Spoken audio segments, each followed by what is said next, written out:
Avant de commencer notre cours proprement dit, je voudrais rappeler quelque chose. On parle d'art, certes, du 19e siècle, mais le problème est toujours le même. Alors aujourd'hui, si vous êtes artiste, si vous n'exposez pas, vous n'êtes pas vu. Et donc, un artiste qui n'est pas vu ne peut pas vivre de son art.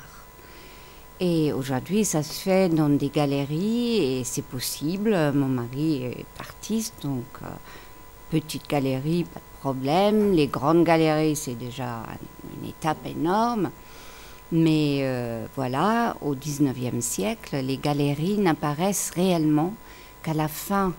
Disons en 1889, Monet et Rodin exposent ensemble à la galerie Georges Petit. Et c'est vraiment le début d'une nouvelle manière d'exister en tant qu'artiste. Mais en France, on a une institution qui s'appelle les Beaux-Arts. Et cette institution s'appelle d'abord l'Académie des Beaux-Arts, qui a été fondée en 1648. Et dans les textes fondateurs, on parle d'expositions régulières. La toute première a eu lieu en 1667 dans le Salon Carré, qui porte toujours le même nom, Salon Carré, mais qui a donc doté ces expositions du nom de salon. Et ces salons ont eu lieu au Louvre jusqu'en 1848. À partir de 1791, après la Révolution, on a démoli l'Académie royale, bien sûr. D'ailleurs, David n'en était pas innocent. Mais c'est devenu donc l'école des Beaux-Arts.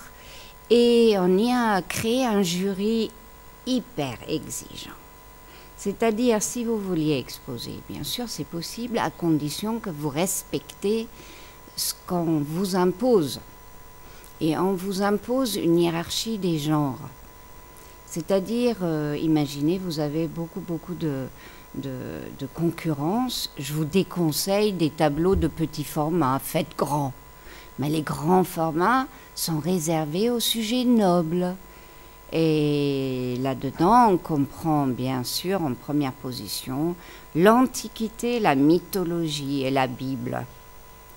Après vient encore un sujet considéré quand même comme noble, c'est le portrait, à condition que la personne intéresse le public que vous représentez. Et alors, bas de gamme, paysage, scène de genre, nature morte. Alors la nature morte au 19e, c'est vraiment la toute dernière catégorie. Et voilà, il y a une autre exigence.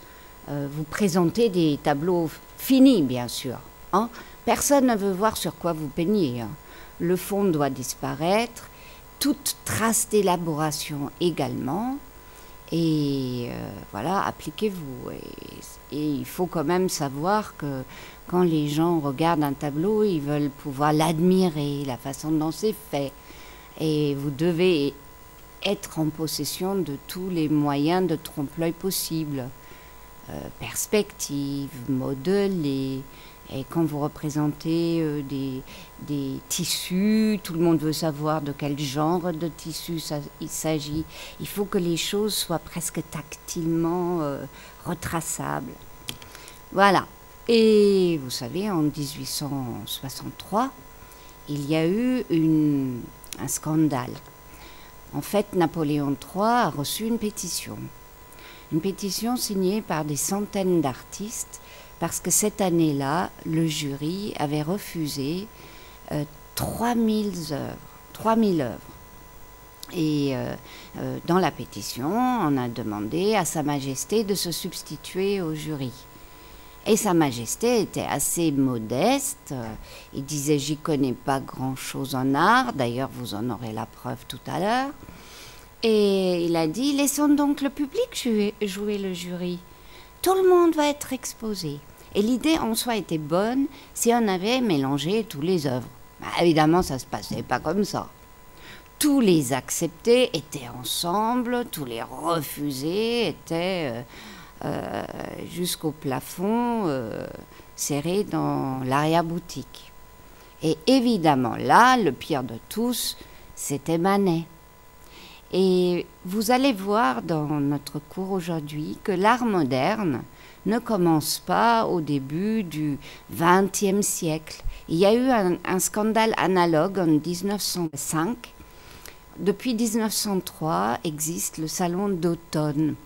Entre-temps, on avait écarté toute hiérarchie, toute institution officielle des derniers salons du 19e siècle. Et avec cette création du salon d'automne qui a eu lieu ici même, au Grand Palais, il y a eu le scandale des fauves.